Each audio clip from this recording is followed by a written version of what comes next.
Get in the game with NFL Sunday Ticket from Rev TV. You'll get every game every Sunday afternoon from around the league. Plus, NFL Sunday Ticket gives you up to 8 live games on one screen with Game Mix. You'll get that died and woke up in football heaven experience when you upgrade to NFL Sunday Ticket Deluxe, including Red Zone, the channel dedicated to every scoring play from every game. And if you add Rev TV HD to NFL Sunday Ticket Deluxe, you'll be entered to win big weekly prizes with NFL Wildcard Mania. Get in the game with NFL Sunday Ticket. Cabinet ministers react to the firing of Dr. Andre Rollins. The acting prime minister addresses discord in the governing party. The opposition raises concern over marriages of convenience. Plus, BTC gives back. We've got those stories and a whole lot more tonight. I'm Bonnie Toot, and NB12 Weekend starts now.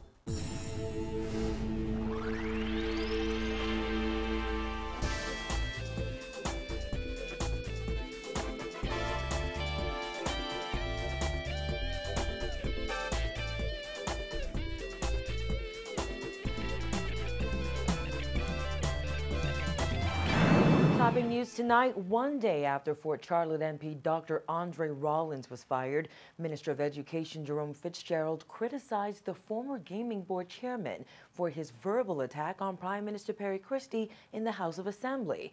Fitzgerald says Rollins should never have slammed Christie's leadership in a public forum. Jasmine Brown reports.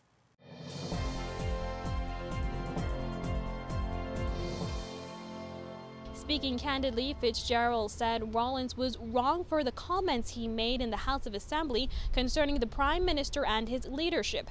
And he also insisted that the decision on whether Rollins would remain a member of the PLP was up to Rollins and the party. I think it's unfortunate, of course. I mean, Mr. Rollins is a bright young man.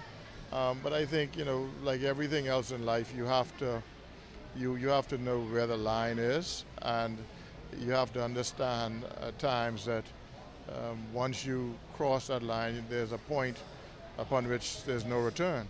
The move to fire Rollins came after his scathing attack on Christie during debate on the value-added tax bill on Wednesday evening.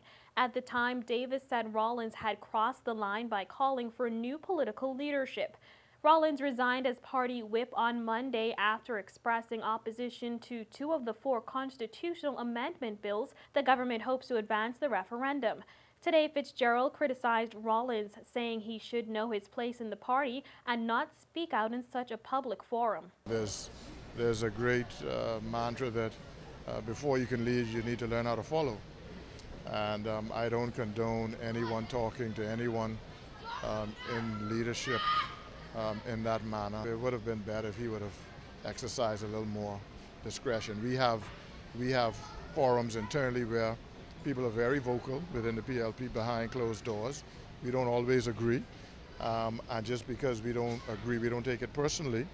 But there's a place to voice those sort of concerns, and that place is not in the House of Assembly. Fitzgerald says many in the PLP initially welcomed Rollins into the party and worked to ensure he became a member of parliament, only to be paid back by what he termed Rollins' unfortunate comments in the House of Assembly. There are a lot of people within the PLP who really care for Mr. Rollins, and it's just unfortunate that he said some of the things he said, and particularly about the Prime Minister, who those of us who work around him know the level of sacrifice he makes, and the you know, how he takes these things on, and you know, particularly with the effort that was made by him, myself, and many others to make sure that Mr. Rollins became a member of the House of Parliament.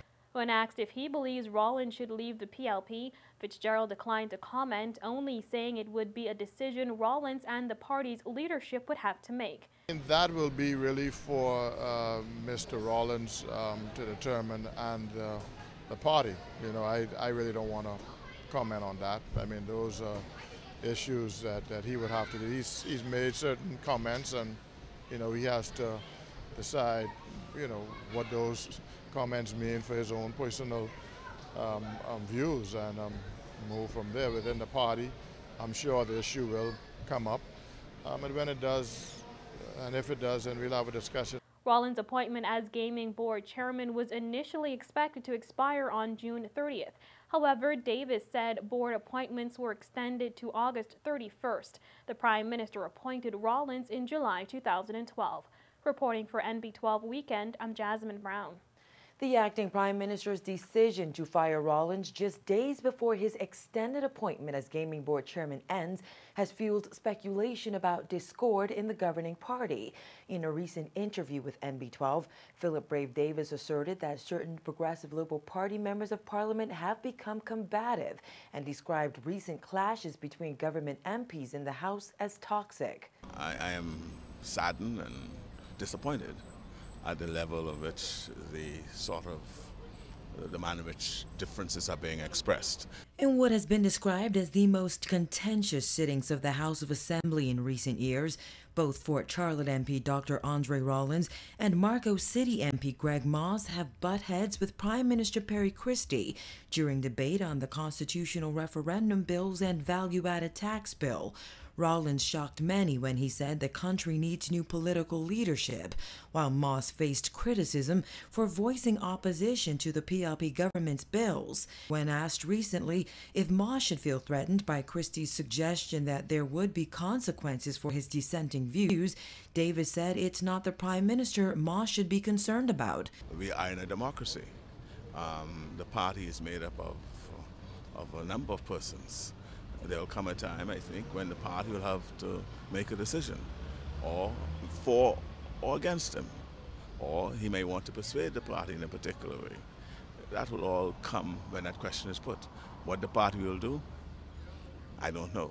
Davis says the contentious back and forth won't help government's efforts to bring about constitutional reform. The chatter and the conversations concerning this debate has been toxic, has been combative, and it really hasn't helped to move the debate to the level where we ought to be able to vote on it and be able to have the Bahamian public who's going to ultimately vote on it understand it. But as long as we remain combative, it's not the answer. Davis says while it's okay for MPs to express their views, things should never get personal. Civil discourse on what one believes or what one thinks the writings are saying, it's always good. I mean, that is good, it's healthy. But when you have to personalize it, or when you have to veil your views with what I call vituperative language, it doesn't help the cause at all, any cause.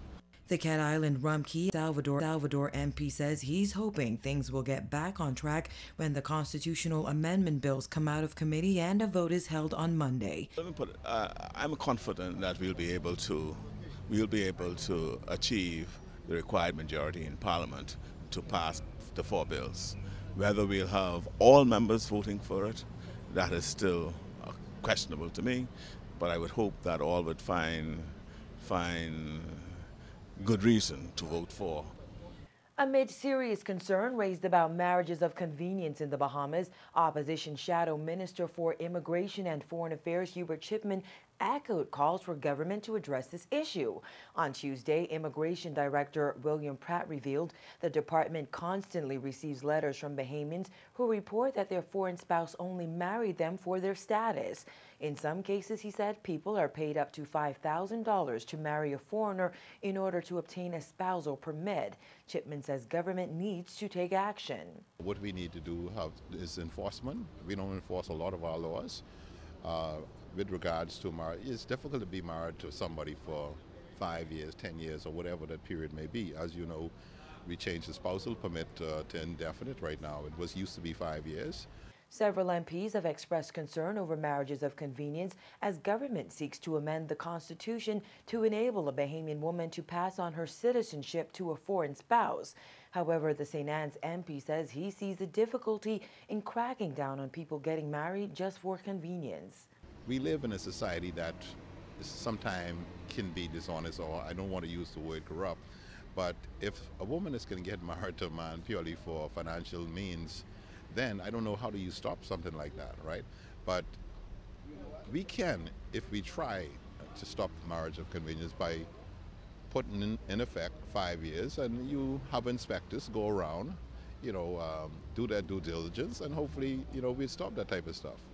Pratt said the Attorney General's office is reviewing legislation to amend the Immigration Act to stipulate a $5,000 fine and/or 1 year in prison for a marriage of convenience. Police are investigating 2 traffic accidents which claimed the lives of 3 people, including a police reservist. The latest incident happened around 2 this morning.